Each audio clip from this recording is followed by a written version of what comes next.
Bismillahir Rahmanir Rahim. Alhamdulillahi Rabbil Alameen. Wa usalli wa usallam ala Sayyid al-awwaleen wal akhirin. Nabiyyana Muhammadan wa ala alihi wa sahbihi wa barak wa sallam. Assalamu alaikum wa rahmatullahi wa barakatuh. Alhamdulillah, we have another opportunity to reflect upon a crucial issue for Muslims in the world today. And we have understood that Muslims throughout the world have an amazing potential. That we have been blessed with large numbers. Over 26% of the Earth's population are Muslims. And within those numbers, there's a growing amount of youth. And in some countries, over 60% of the Muslim community is under 25. Our countries also lie in strategic positions, strategic waterways, strategic mountain passes. We have natural resources underneath our countries, which, if we put our nation together, maybe could hardly be rivaled by any other group in the world. We also have a history of great empires, education. We have the text, our original text in our hand. So the potential is enormous. And those who look toward the future recognize that it's those nations that have younger people who will actually live in the future, that if they have the right possessions, resources, and they have young people, and they have direction, then there is great potential for them in the future. And we looked at other nations in the world. We looked at the Japanese, we looked at the Germans, and we found that in World War II, at the end of World War II, we found that these countries were actually destroyed. And this is like 1945, nuclear weapons, the whole of Germany flattened, but yet after 20 years, these two countries came back as international economic powers. So it shows that with human resolve, with something, if human beings have the right conditions, then they can jump back from the worst possible situations. And so the scenario that Muslims are living in today is one of the most difficult that we have seen in the past few centuries, in the sense that the potential is there, but at the same time we are suffering great losses. We also have not only some of the richest people on earth, but we have some of the poorest people. And people are crying for change. People are crying for change economically. Some are looking for an Islamic economic system. Some are looking for an Islamic political system, the Khilafat. They say we should have a head of state, and without that head of state, we can't function. There are others who emphasize Islamic social life. That it is the social life, the families, it is the dress, it is the interaction. If that is put in its right perspective, then the whole of the Muslim world can come back. There are other people who are in distant places. They are also crying for change. Some of them just want halal food. So there's all types of dua that are being made, prayers to Allah subhanahu wa ta'ala. But we recognize that Allah made it very clear when He told us in Surah Al-Ra'd, He told us, إِنَّ اللَّهَ لَا يُغَيِّرُ مَا بِقَوْمٍ حَتَّى يُغَيِّرُ مَا بِأَنفُسِهِمْ. Allah will not change the condition of a people until they change that which is in themselves. And so it is the internal change, the internal Muslim. This is the essence of the Islamic revolution. Revolution sometimes is not really the right word because it's connected sometimes with Marxist-Leninism and a number of other things, but to bring about what we would call an Islamic revival. And we recognize that revival is not to reform Islam and to make it look like something in the modern age, to change its values or to change its direction. But it is revival in the classical sense is tajdeed. It is a renewal. It is ihya. It is putting life back into the ummah, so that the life coming from the life-giving principles of Islam, so that is the life-giving teachings of the Quran, the life-giving teachings of the Sunnah of the Prophet Muhammad ﷺ, that this ihya has happened historically for the Muslim world. And that really, I believe, is, after the mercy of Allah subhanahu wa ta'ala and the will of Allah, is one of the main reasons why you don't read about Muslims in history books. Because really, if you look at what has happened to the Muslim world, they should be reading about us like they read about ancient Egyptians, or they read about ancient Greeks or Romans. You see their colosseums, or you see their pyramids, but the ancient ones are no longer there. Their philosophy, their system is no longer there. With the waves of attacks that came after the time of Prophet Muhammad ﷺ, internal attacks, there were apostates who fought against the early companions. That was from the inside. There was also external attacks. The Roman Empire, the Byzantine Roman Empire, one of the strongest nations at the time, attacked from the north. From the eastern side, the Sassanid dynasty. And the Sassanid dynasty, the Persian dynasty, was one of the oldest dynasties at that time, which could trace its civilization back thousands of years. And they literally attacked the Muslims. The Prophet Muhammad, peace be upon him, his expansion was to send letters to the kings. He sent invitations to the kings of the world. And when the invitation came to the king of Persia, when it came to the Shah of Persia, he took it and he tore it in pieces. And the Prophet ﷺ, when he heard this, he made a prayer and he said, Mazzaqallahu mulka. May Allah tear up his kingdom. And not only did the Persian emperor tear up the invitation, he attacked. So they attacked on the border areas in Iraq, and they started to attack Muslim holdings and literally making aggression and threatening to send the Persian army, which had hundreds and thousands of men, to attack the Muslims. So in the spirit of Islam, the Muslims did not wait for thousands of people to pour into the Arabian Peninsula.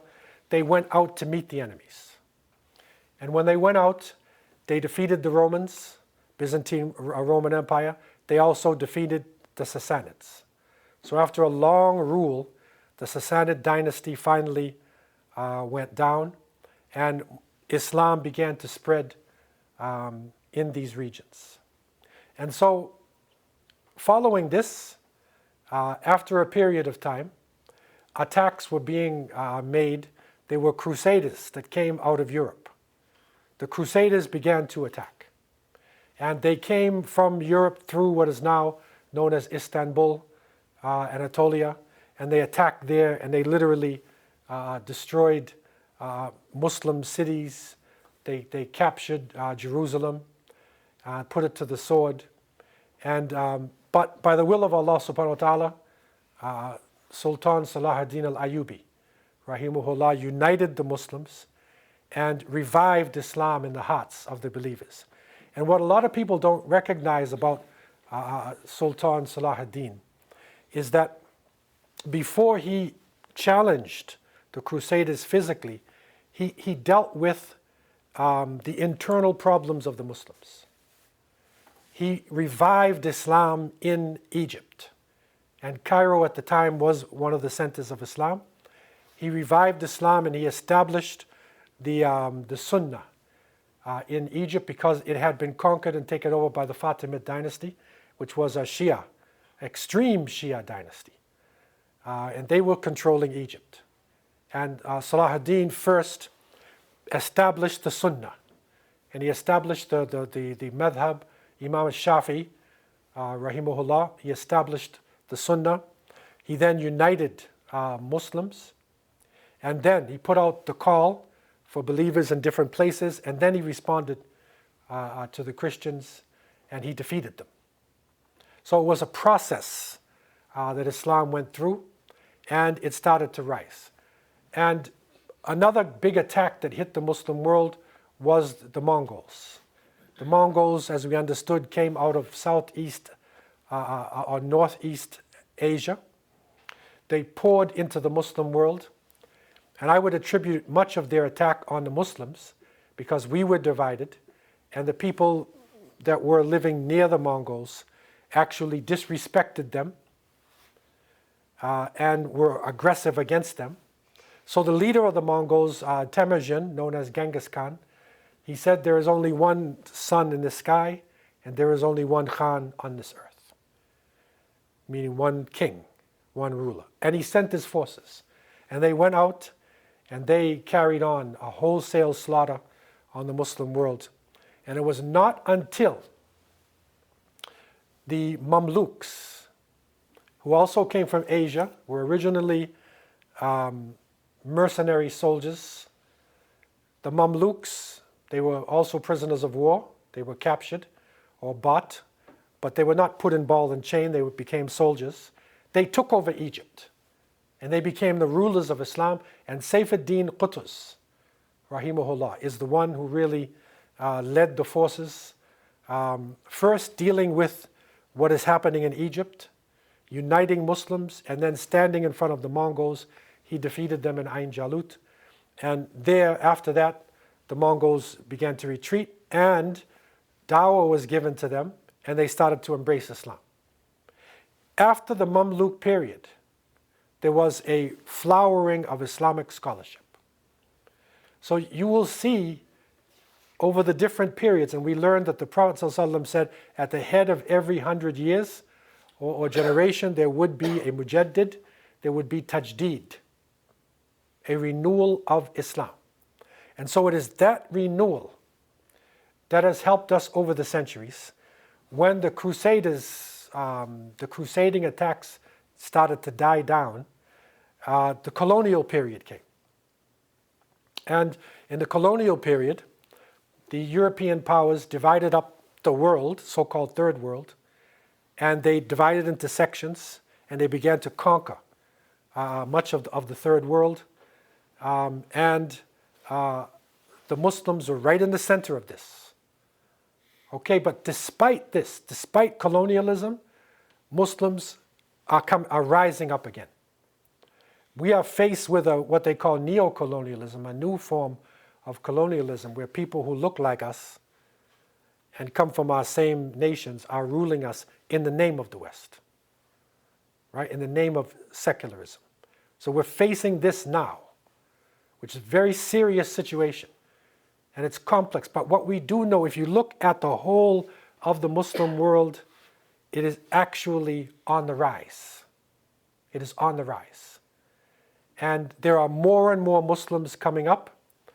And a recent report just came out about the UK, where they're saying that in a short period of time, Muslims will be the largest religion in the UK. Because Christianity has gone down, and we are now at the point of being the largest religion in the UK. If you look at Belgium and Holland, you'll see that 50% of the children born in the hospitals are Muslims. You'll see that in many parts of the world, the Ummah is rising. But this rise needs to have the concept of tajdeed. It is not just a rise to rise. The Mongols rose. They rose. And they destroyed everything around them. And then they fell. And you'll see conquering nations come up like this. You see the Romans conquering nations come up. They conquer, they have military, they have force, they destroy, and then they go down. But the difference is we have a way of life. So this is the challenge that we are facing. And in order to try to understand this, we recognize that the essence of the Islamic change or revival is internal. And it begins with the individual, then to the families, the communities, and it starts to rise. This is how Islam spread. And there was one of the great scholars of Islam, Sidi Ahmed Zarruq, rahimahullah, of Fez in Morocco. And some young Muslims came to him and they said, we want Medina. We want an Islamic state. And this happens often, that the youth are really inspired and whatever, and they get really nervous. So they came to Sidi Ahmed Zarruq. He lived about 600 years ago or so, but he was a great scholar. And they wanted Medina, and he answered. He told them, "Yatlubun al-fath duna shurutihi." He said they want the victory without fulfilling the conditions of the victory. See, they want Medina, but they don't want Mecca. Right? Mecca is the 13-year period where Muslims could not fight back, where they suffered. Tawheed, their understanding of Allah, their unity, their humility, their character, their suffering, all of that happened. The character was there. Then they made the migration, and then Islamic law was instituted. You see? So these young people, they are asking for Medina, and they haven't even gone through Mecca yet. They didn't make hijrah, but they want an Islamic state. What was the name of the sheikh? Ahmed Zarruq. Zarruq is his name. Ahmed Zarruq. And he was a great scholar in Morocco around 1426 or so. He was in the 15th century he was born. And they called him, he was the one that was the quality control manager of the ulama and the Sufis. He was muhtasab al-ulama wal-awliya. He was the only one that ever got this title. He was considered by the Sufis, he was considered to be a qutub. They have people on the top, which are their highest level Sufi, right? And by the Maliki scholars, he was the faqih of the Malikiyah. He was the highest level of fiqh in Maliki fiqh. So he's combining both sides. Right? You usually only get one side. You get somebody who's really into his fiqh and every hard guy on his aqidah and tawheed, but he's not spiritual. Okay? Then you have another person who's spiritual, but he's dancing out in the field with dandelions. He's outside of Sharia. He's whirling around. He's doing things far away from Sunnah. Okay? But it is rare that you will get someone with both.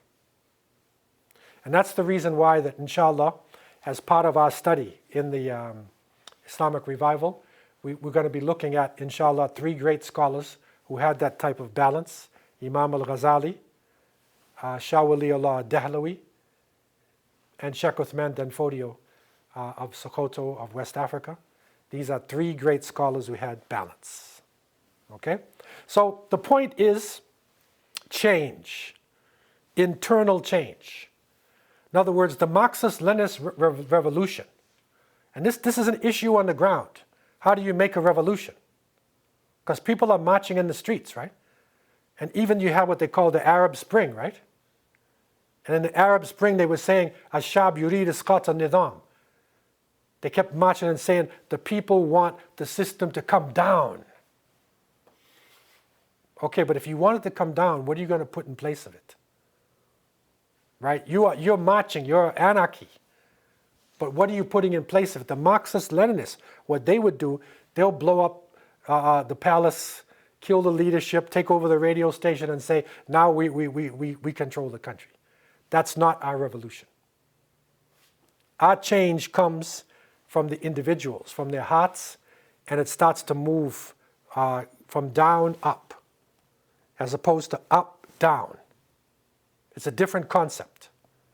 Okay? And so the essence of this revival, we learned, is from inside. And in order to understand that, we are looking at a set of hadiths, the 40 hadith on Islamic revival. And it is this 40 hadith on Islamic revival. It is not Imam an-Nawawi's set. It is this set after many years in the field, traveling to different countries and being with Muslims and looking at their problems and needing to put my information together, I put it together, and there was 40 plus hadiths repeating themselves over and over and over again. And sitting with scholars, we recognize there's a methodology to this. It's Islamic revival. That's the bottom line. And anywhere you go in the Muslim world, Europe, Asia, right in the Middle East, Africa, the Americas, you'll see in most cases the community, the Muslims are there, but they're stagnating. Numbers are rising, but which direction are we going in? Right? What are the leaders talking about? Are we talking about things that we did 20 years ago? In some cases, we're talking about things we did 100 years ago. I attended a khutbah once of the Imam, and he read the khutbah all in Arabic. Now, most of the people there could not understand Arabic. I could understand what he was saying, right? And when he read one part of the khutbah, myself and a few other people, Arabic speaking, jumped, because he was making dua for the Khalifa of the Abbasids. So the Abbasid Khalifa, he's talking like over 1,000 years ago, he's making dua for him as though he's alive right now. So in other words, he was reading a book that was 1,000 years old. Okay?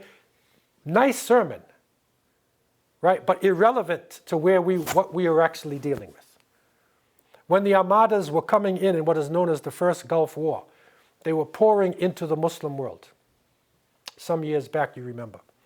And a brother came from Jordan, and he said he was in Amman, Jordan, and the nations are pouring in now, to the Middle East. And then the Imam gets up, and they're expecting to hear something, and he started to talk about the rules of wudu, ahkam al-wudu. Now, it is important to know how to make wudu, right? But if the armies of the world are outside your door, man, you got to talk about wudu? And not even like relevancy, man, relevancy. You see?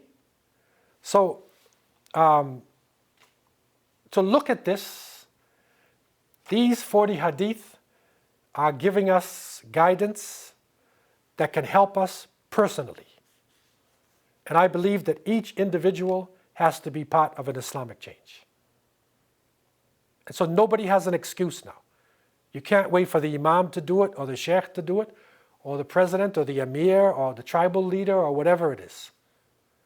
Right? Everybody is in a struggle. So we all can try to do something in this area. And this is where the 40 hadiths lead us. In the beginning, and the hadith we took in the previous class was the first one, of course, is that surely your deeds are based on your intentions.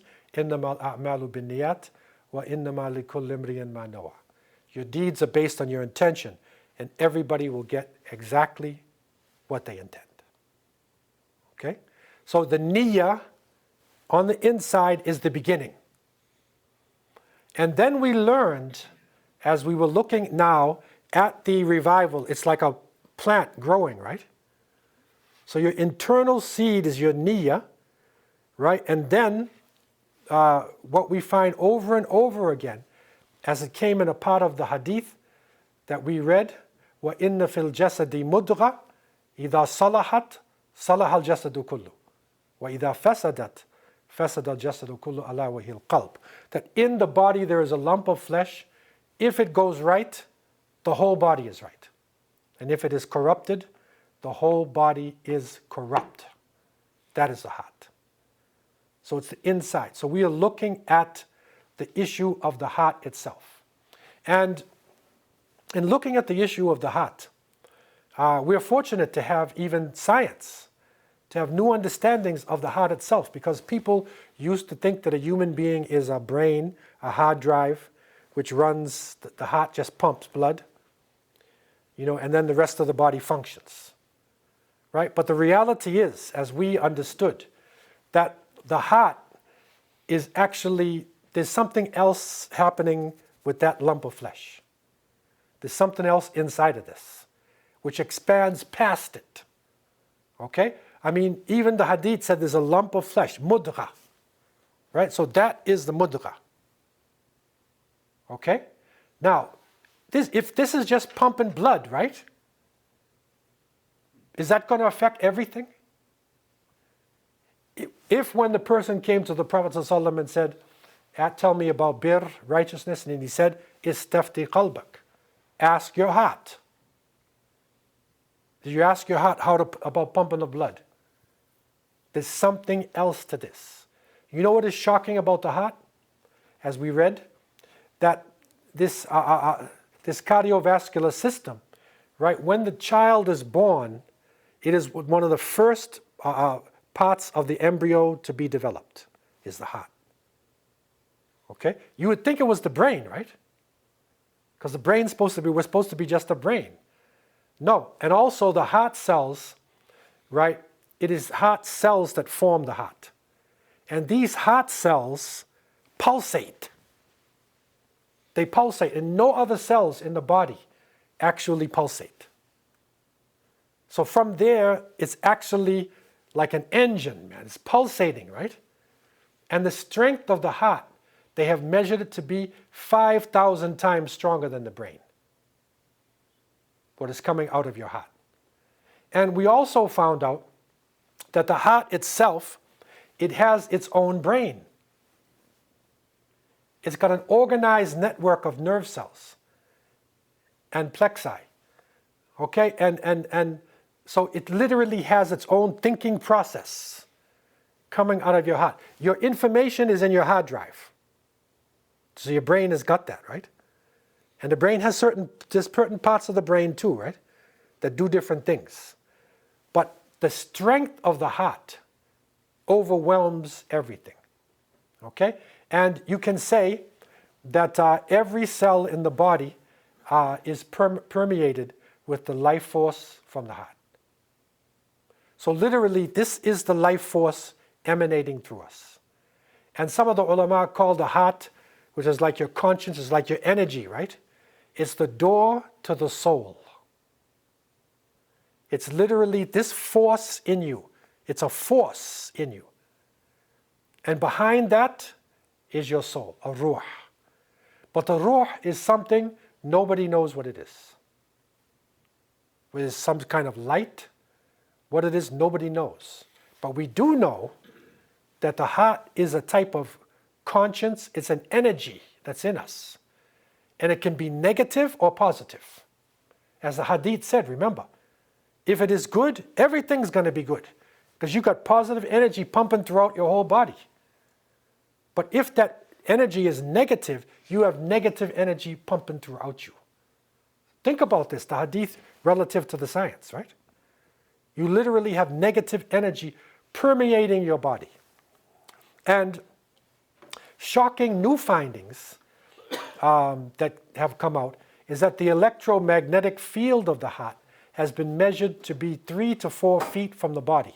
It's like an electromagnetic field. Some people are aware of this and some people are not. Right? So there's differences in people. Some people have this sensitivity. Right? So if somebody evil comes in the room, you can literally feel coldness. There's some negative force coming in the room. Okay? If a positive force comes in, it's positivity. And you can feel the warmth of that. Right? And so what is affected by this force field is your emotions. Your emotions are there. And you will see sometimes people, they will, something happens and they'll immediately start to cry. Right? Or you can actually feel energy going up your spine. Right? Tingling. When something happens. And some people, they win the Olympics, right? You see when they get the gold medal and they win, they start crying because they won the Olympics, right? You know that feeling, right? When everybody's cheering for you, you ever have that? And you're the hero and they're all cheering for you. You know that energy? You feel the energy? It's like energy in you, man. It's an unbelievable thing. And I learned from speakers. There's a few speakers who can do this. Is that if you can come in front of a huge crowd and you can absorb their energy and throw it back at them. That's what a good, that speaker can be like a magician. Because they can throw the energy back on the people, right?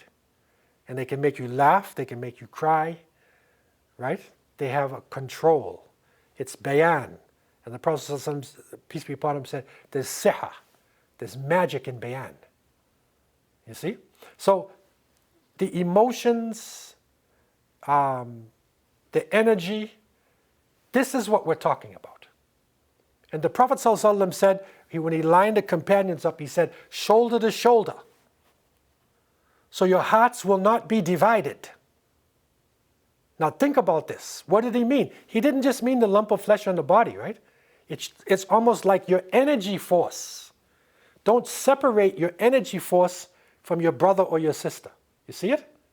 If you're on them, touching, right? And if you're one line, bunyan and marsus, then you're like an energy force. That's really what salat's supposed to be. Okay? And you're energized by the Quran. You're listening to the Quran. You're making dhikrullah.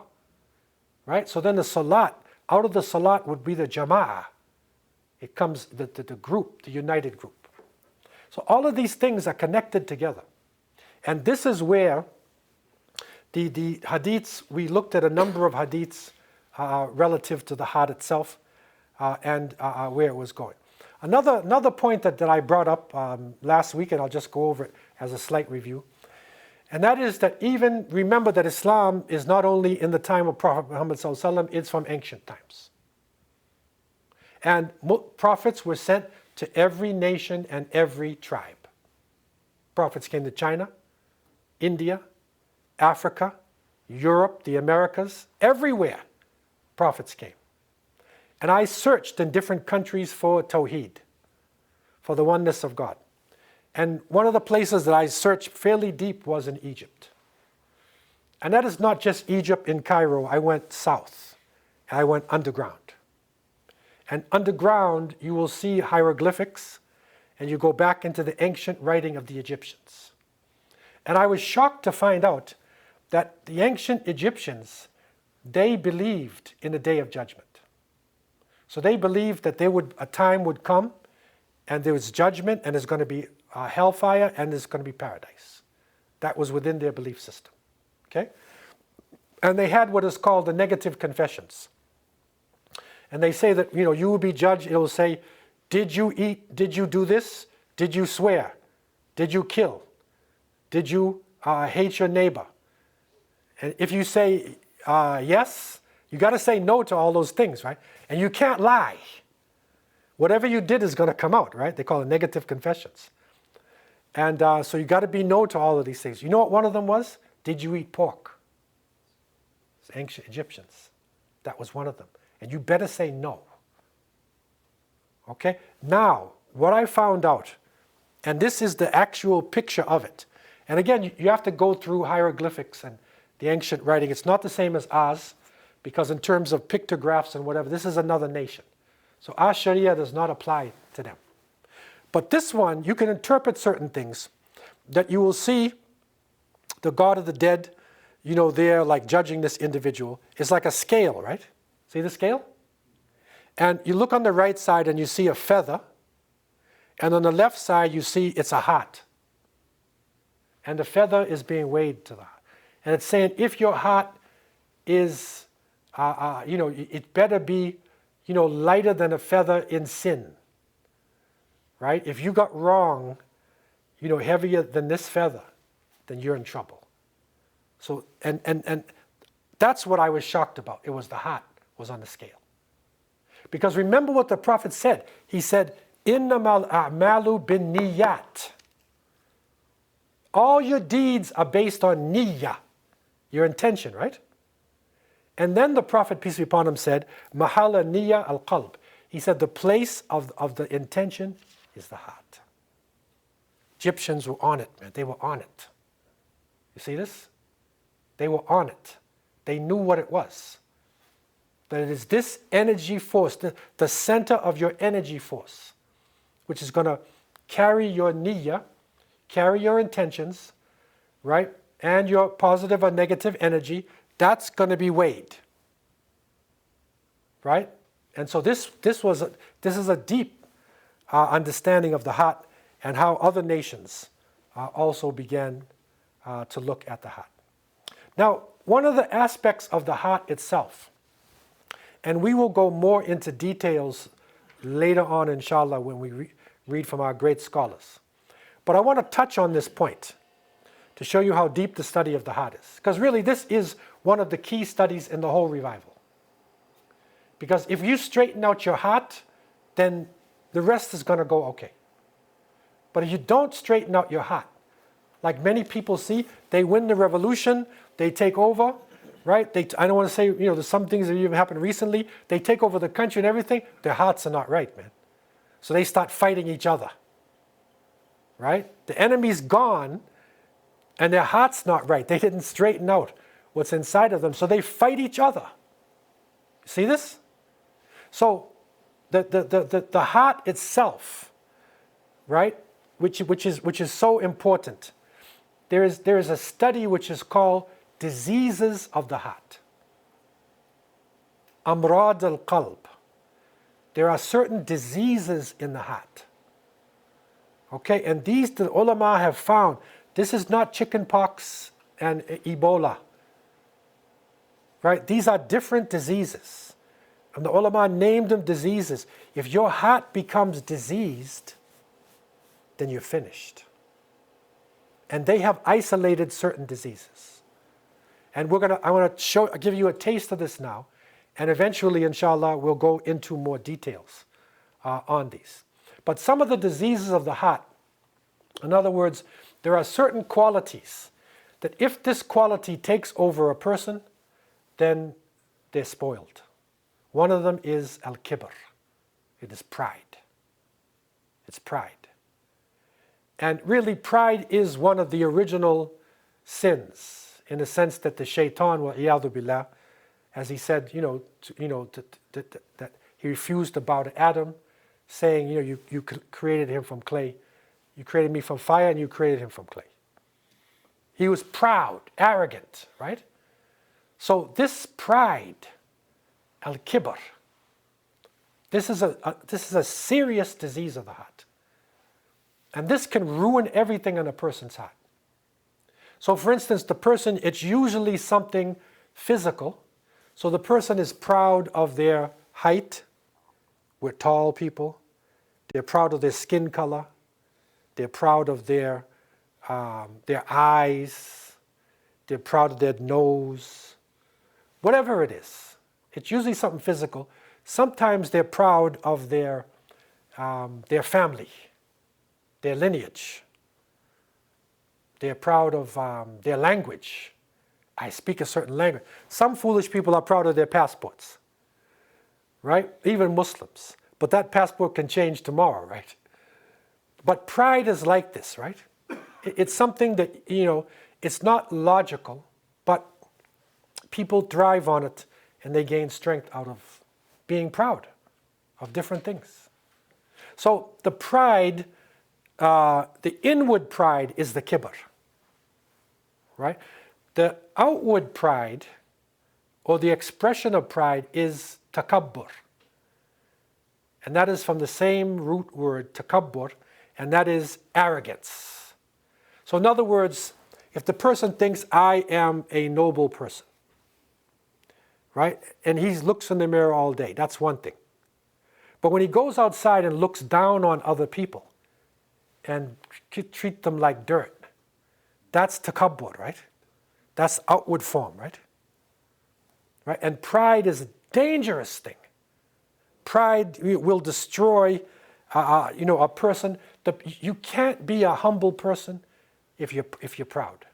And humility, tawadu, is one of the key, qualities of a believer. You can't even be a truthful person, right? If you're proud, because your pride will make you lie, because you got to cover yourself, right? And some people, they say, we even have in the Muslim world people who they call Sayyid, right? Or Sharif, right? And they say, well, I am Sharif, I am from the family of the Prophet Muhammad sallallahu alaihi wasallam. Okay? And we have full respect for the family.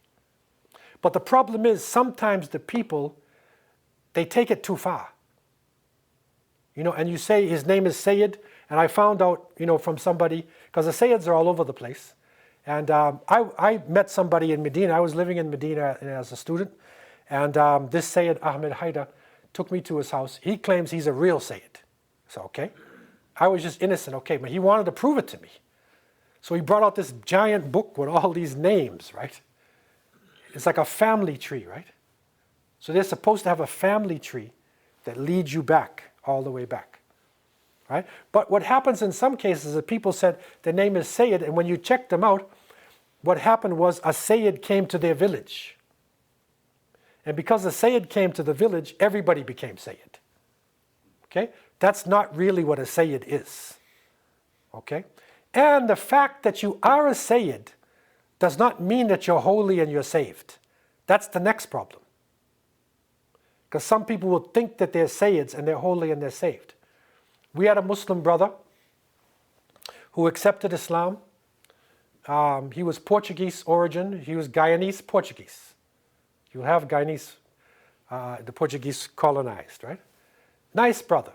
And he was working at Burger King. And he met a Muslim girl. I don't want to say which country it's from. But he met a Muslim girl, and she was working at Burger King. And they fell in love. But she had enough sense to bring him to our new Muslim class. We had a new Muslim class established. And so she brought him to the class. And then, he started to listen. And he after a while, he took Shahada, he became Muslim. And he was serious about his Islam. Okay? And he came to me one day and he was really upset. So I said, what happened to you, man? He said, no, my girlfriend, wife-to-be, her family, they said they're Sayyids. Right? I didn't realize this. They're Sayyids. Okay, so I went to their house. And then we sat down. And they said, would you like something to drink? And he said, okay, let me have some juice or some water. They said, no, you want whiskey or beer? And he was in shock because he's learning Islam, right? He's learning Islam. He said, no, I don't want this. And they drank the whiskey. Then Asa was going out. He said, I got to make my prayer. And he stood up and he made Asa in front of them. And they didn't pray. And when he was done, you know what they said? Are you really a Muslim? Right? This is a question. Because that's how they'll treat new Muslims sometimes. They said, are you really a Muslim? Okay, and he was in shock. And I told him, the fact that they're Sayyid does not mean anything unless they're practicing Islam. Okay? I don't know whether, the holy blood purifies the alcohol. You drink the whiskey and it becomes grape juice because your blood is so holy. That's not the reality. And you know what the proof of it is? The tribe of Prophet Muhammad ﷺ was Banu Hashim, right? And if you're Hashimi, this is noble blood of Quraysh, right? The owners of the Kaaba, the controllers of the Kaaba. Abu Lahab, the father of the flames, was Hashimi. He had noble blood, right? But he's burning in hell. And the Quran talks about him burning in hellfire. So his blood did nothing for him. Okay?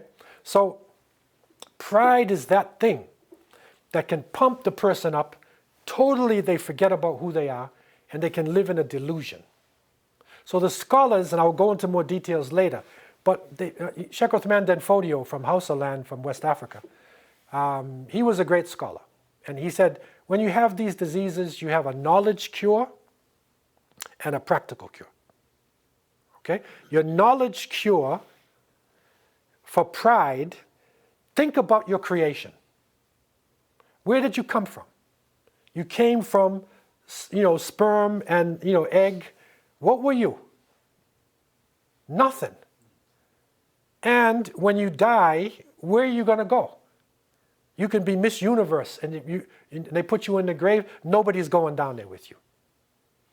Okay? So what do we got to be proud about? Right? We're strong for a little bit. At any moment we can get in an accident, we can get sick, and everything's gone. So if you really think about how weak we are, when you fast in Ramadan, how hungry you are at the time of iftar, or if you miss your iftar and go 2 days without eating, then realize that we're weak. So the first thing is to come to grips with our humanity and our relationship with Allah subhanahu wa ta'ala. The second is to literally humble yourself. Humble yourself. And that means that if you're used to wearing suits, three-piece suits and whatnot, humble yourself sometimes. Right? Do work. Prophet Muhammad ﷺ, although he was receiving revelation from above 7 heavens, when they had to dig a trench in Medina to protect themselves against 10,000 Ahzab, he dug with his hands. He didn't sit on a throne. He was digging, carrying rocks. And I remember some brothers had come from India. I'll mention the country now because it's positive. And they went to meet a sheikh of Hadith. There's many Hadith scholars there. And they went into the house and they sat down, and an elderly man came forward. And they were sitting there, and the elderly man came out. He had water and he had a towel, and they washed himself. Then he went out. And then, he brought them something to drink, whatever. He brought them their food. And when they were finished, they said, okay, where's the sheikh? Like, we came here to see the sheikh, right? Then they turned around, and the same elderly man came in with a turban on, right? And he sat down. You see what he did? He was their slave. He was their slave. So if there's any pride in him, he killed it. You see what he did? He killed the pride in himself, right? And then he took his position as a scholar of Hadith, and they were amazed at the knowledge that he had. But he made sure that he was not going to be proud of himself, right? That he's only dispensing Hadith that Allah blessed him with. Okay? That's what's called the action cure. So if somebody's having a problem with pride, this is one of the ways to come out of it, to get your heart back together. Because pride is dangerous. Pride can actually lead to tribalism. It can lead to racism too. And even within our own nation now, this is one of our biggest problems now. That's coming one tribe against another, one race against another. It's even affecting the Muslim world now. And if we're going to have a revival, we have to deal with tribalism. If we do not deal with tribalism, it's endless fighting that's going on. Okay? The next issue of the diseases of the heart is hasad, jealousy. And this is a big one. Now, if you think about the Muslim world, and again, I'm saying this study is all over the Muslim world. It's a human problem, actually. And that is when somebody else makes some progress in life, they get a new baby, right? Or Ali pulls up with a new Lamborghini. He pulls up and he's in a beautiful car.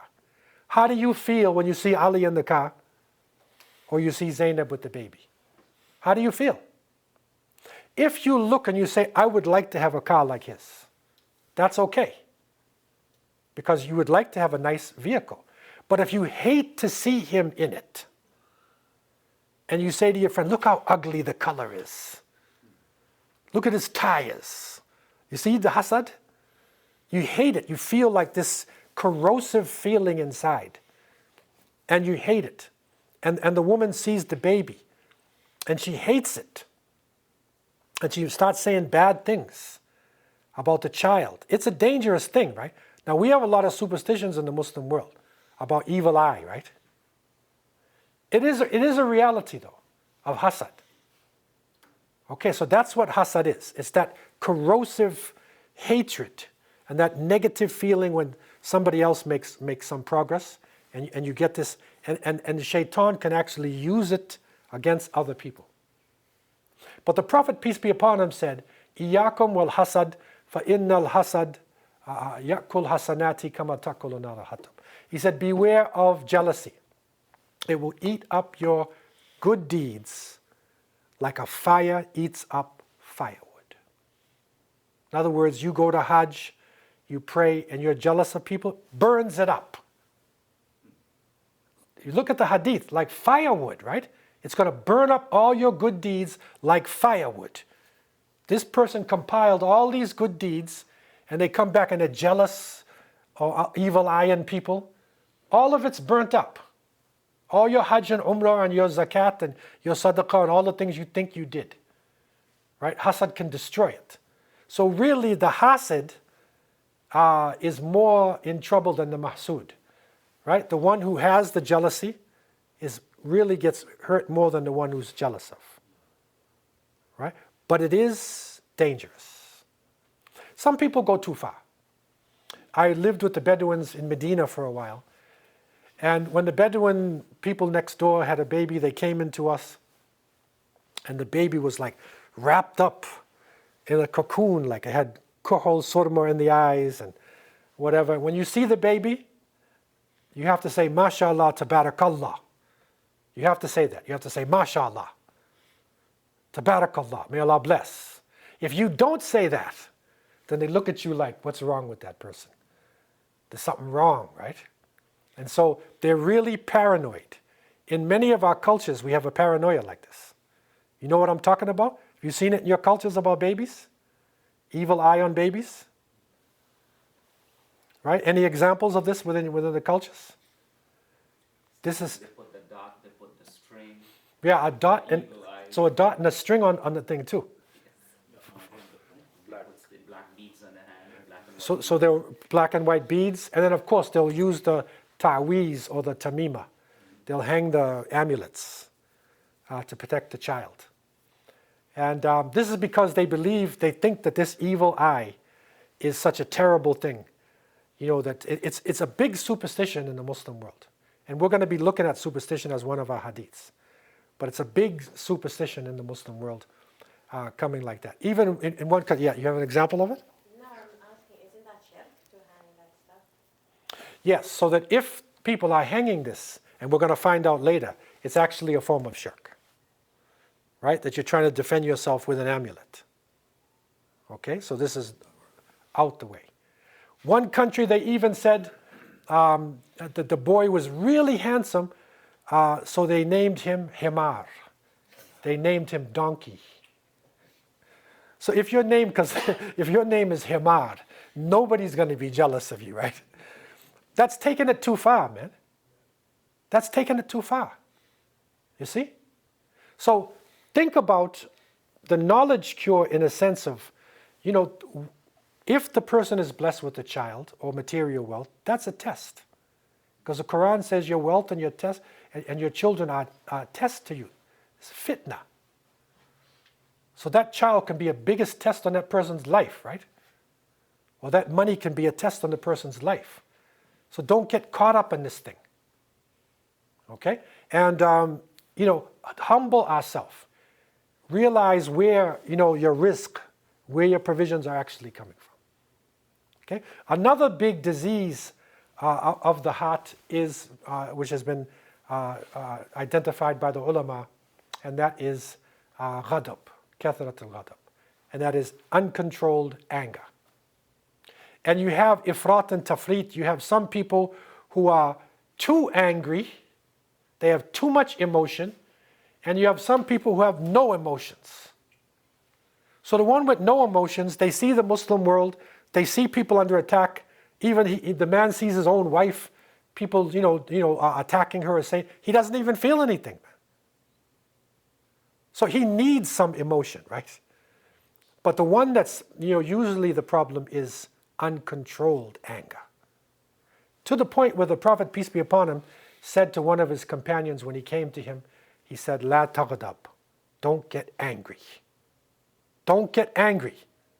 Because he knew he's got an anger management problem, right? And this anger management problem, uncontrolled emotions, right? It can destroy the heart and everything goes out of whack. Right? It's a serious thing. And we have to think, why are we being angry? This is a knowledge cure. Why? Think about Allah subhanahu wa ta'ala. Why are you angry at another person? If something has happened, good or bad, Allah has willed it, you got to have patience through it. Right? Learn self-control. Because self-control is a really important quality. And the scholars have shown that the action component, remember there's an action component. How do you cure anger? Okay? The cure,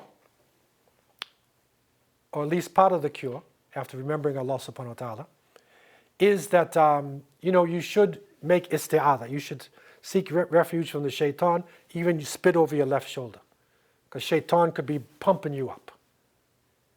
If that doesn't work, if you're standing up, sit down. Okay, there's a physical thing about that too, your blood, right?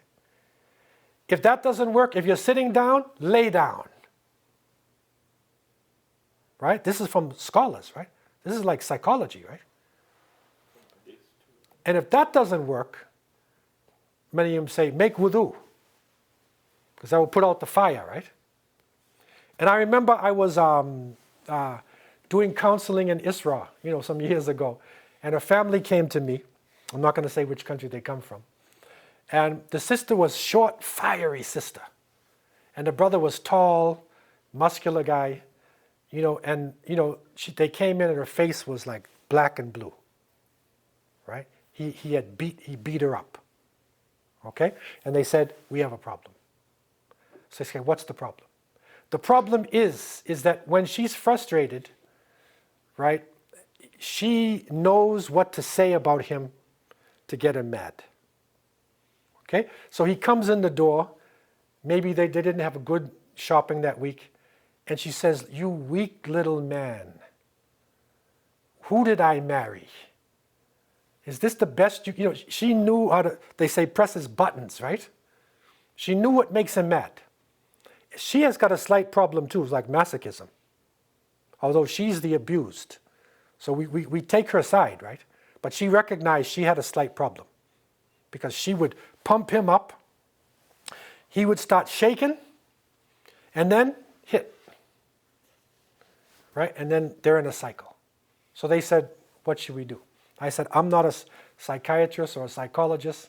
I'll give you the sunnah. Right? Seek refuge, number one. If this is happening, seek refuge from the shaitan. Right? If you're standing up, sit down. If you're sitting down, lay down. This is the brother, right? Of course, maybe she should lay down too. She might be over the top of him, telling him things. If that doesn't work, make wudu. I added another point. If that doesn't work, leave the room. Or leave the apartment completely. Once you feel yourself trembling like this, don't resort to violence, no matter what. Okay? And they took that back, and I never heard from them again. Inshallah, I hope everything went well. But this is a disease of the heart. Another big disease is riyah. And that is doing acts of worship in order to be seen by people. Riyah.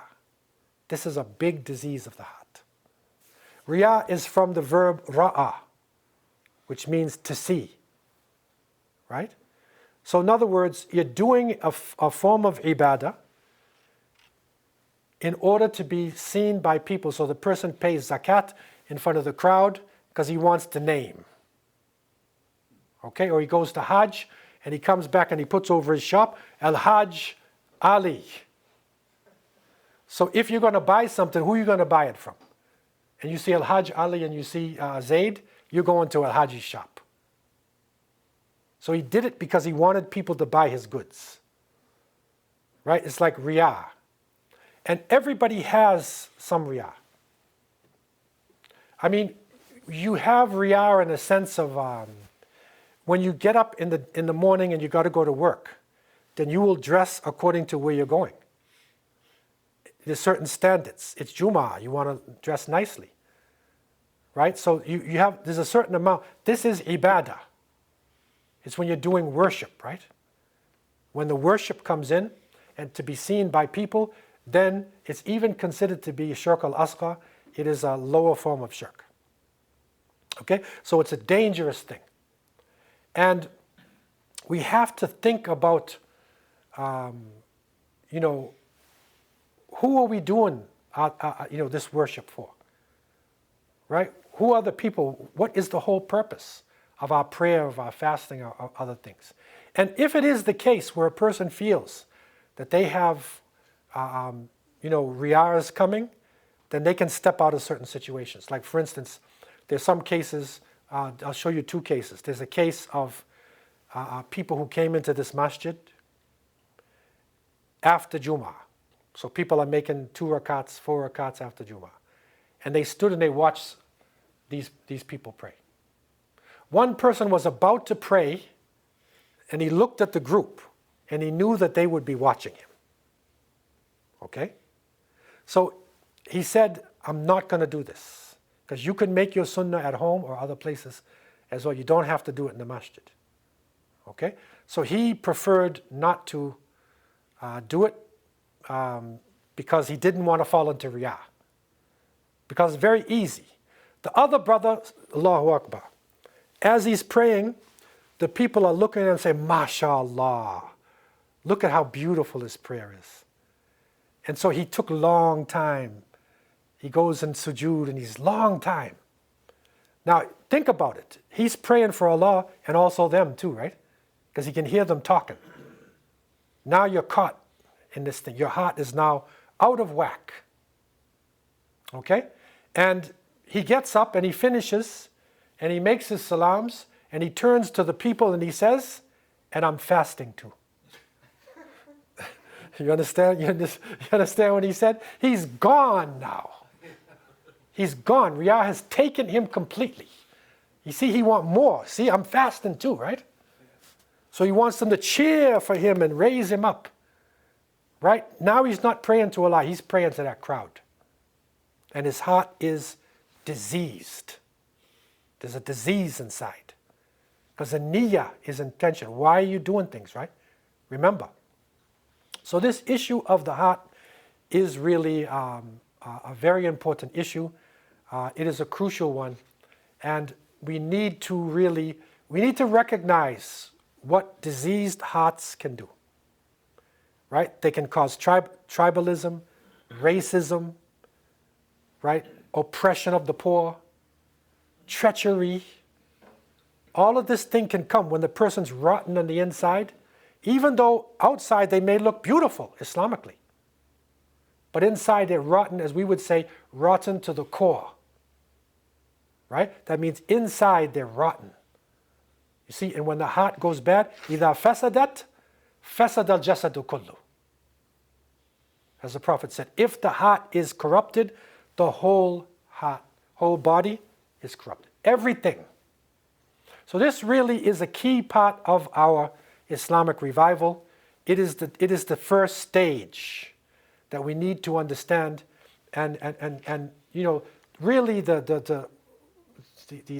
one of the heavy points that comes out of the heart. And in chapter 26, verse 88, Allah subhanahu wa ta'ala is telling us, يَوْمَ لَا يَنْفَعُ مَالٌ وَلَا بَنُونَ إِلَّا مَنْ أَتَى اللَّهَ بِقَلْبٍ سَلِيمٍ. So this is saying that this is the day, which is the day of judgment, on which neither wealth nor children will be of any benefit, except for he who comes to Allah with a sound heart. You see this? Free of evil. Sound heart. Man ata Allah bi qalbin salim. So that heart is the essence of Islamic revival itself. And it really needs time to really look at it, to understand it. Inshallah, through our great ulama that we will be looking at, we want to understand more about the diseases of the heart, the struggles that the heart's going through, the protection around it, how to keep our heart sound. You know, we will go more into that when we look at their teachings as we go further. But this is the end. This is the end. On the day of judgment, your wealth, your children, nothing is of benefit unless your heart is sound. Qalbun salim, right? It is sound, it is good. Then you get a benefit from Allah subhanahu wa ta'ala. So this really is the key to our struggle. It is the area of the heart. I want to open up the floor for any questions anybody has dealing with the issues of the heart itself. Okay, so this is the next stage of the revival, starting with the niyyah and then going to the heart. Any questions anybody has or comments? About jealousy and riyah, what are the knowledge cures? The knowledge cure really is to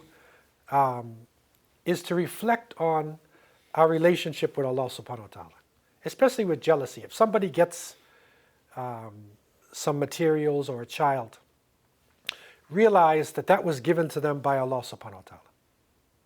There's a difference, we look at wealth not as our possession, it is an amana. It's a trust put in our hands. If you look at it like that, then that child or that wealth is a trust put in the hand of the person. It's a test. So if you look at it like that, you can start to deal with that feeling, that negative feeling within the self. And in terms of recognizing the importance of intentions, and that Allah subhanahu wa ta'ala is the ultimate judge. And then this would help us with riyah as well. Any other questions anybody has? Or any points? What about the riyah? Yeah. So the riyah, again, that is, we have to recognize, what human beings are. Recognize that they're with you one day, against you another day, that the ultimate power is with Allah subhanahu wa ta'ala. Right? And you focus on the names of Allah and the power of Allah and the ultimate strength of Allah, that everything comes from Allah, then, whether they like it or not becomes insignificant. So this again is important one, for us. But humility is a very important quality to get us out of all of these things, right? Humility and its submission to Allah subhanahu wa ta'ala. Floor is open for any other points. They say you eat for yourself, but you dress for others. So can we bring the Islamic concept to take out this riyah from this statement? Yeah, I mean, you dress for others in the sense that if you're going to play football or basketball, you're not going to walk onto the basketball court with a three-piece suit. They'll look at you like you're crazy, right? You're not going to go into an office, wearing, ripped up jeans, although now that's what they're wearing today. But you're not going to go in an office with a football uniform on, right? Because they'll say, okay, go outside in the field. So you dress according to your circumstances, in a sense, okay? But, our dressing has to be within the limits of Sharia, right? The problem is when you go outside of Sharia for dressing for other people, this is where the problem is. And it's one of the big issues that we deal with the youth. Because the youth have, and this is one of our topics here, peer pressure. So we're going to look at this. This is one of our topics, peer pressure. And this is a heavy influence over people's lives. Styles is part of it, right? So we should not be slaves of the styles. And really, if you have a pair of jeans which were originally worn by cowboys, people in the field, and you got jeans which can last you, for a good 4 or 5 years, but now they're thin on the bottom and the next year they're wide, so you got to throw away a pair of pants that can last for 4 years. Something's wrong. Why are we a slave to their style? We need to have our own style, which is based on the sunnah, right? The simplicity of the sunnah and not being controlled, by their styles.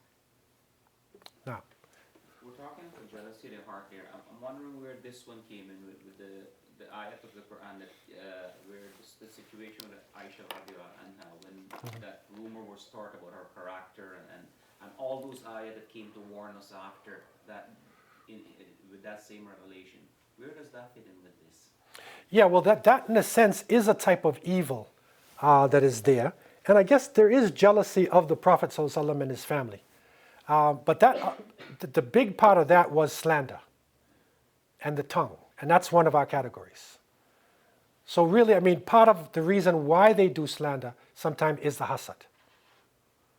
But the big thing of that was the slandering of his wife, of an innocent Muslim woman with no proof. This is the big thing that came out, and the people were actually punished for their slander, and it was a big thing. But probably one of the reasons for slander is hasad, because it's a corrosive thing, and that hadith, where the Prophet said, hasad will eat up all your good deeds, man. It'll burn them up. That's serious, man. And usually you'll see a person who has a lot of jealousy, they're never happy. They're never satisfied, because they're always jealous about this person's house, this person's car, this person has that, and they're always talking about everybody, and they can't be satisfied with the things that they have. We have rida. We have rida, which means we are satisfaction with Allah subhanahu wa ta'ala. To be pleased with what Allah has given to us. You have to have this rida. Contentment. Contentment and satisfaction. It's a very important quality.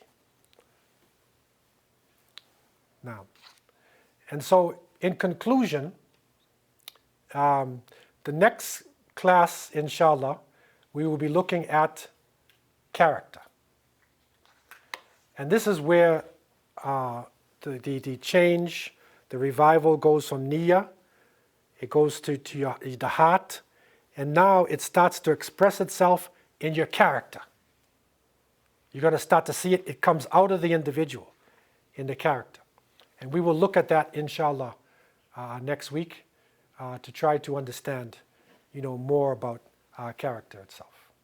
Are there any general questions anybody has? This is a chance for any general questions concerning things about Islam that you recognize during the week. Floor is open for any questions anybody has.